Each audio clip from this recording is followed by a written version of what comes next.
Am călătorit în timp sau... Nu. Ah.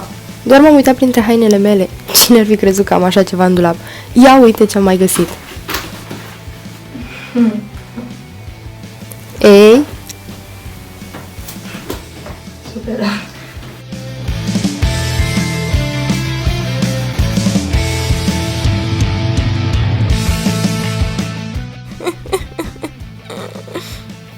Oh, săracă de tine.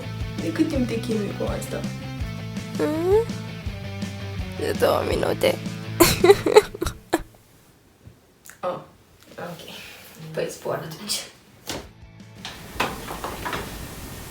Șș. Ce faci?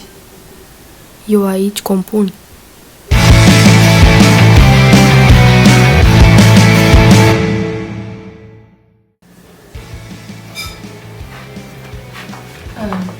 Ce faci aici? Nu vezi? Pare că vrei să-ți rupi un os. Nu, m-am apucat să învăț să dansez. Da, păi, dansezi mai bine decât cânti. Așa că spun. Oh, hei! Hei! Uite ce am pictat. Wow! Asta e de dreptul impresionant. Tu chiar ai... Tu chiar ai ce luptă cu culorile alea, nu-i așa? Ne.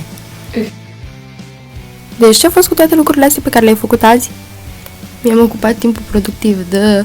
Acum că suntem în carantină, trebuie să fac și eu ceva. Sigur. Că ți-o venit vorba. Cred că mă duc să gătesc ceva. Ha, amuzant. Nu.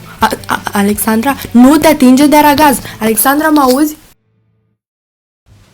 Și cam așa arată toți din viața unui om plictisit și cu prea multe idei. Te provoc și pe tine să-mi arăți și alte activități care crezi că merită încercate. Cu toate astea, abia acum vă arăt partea mea preferată. Sunteți pregătiți? Bine.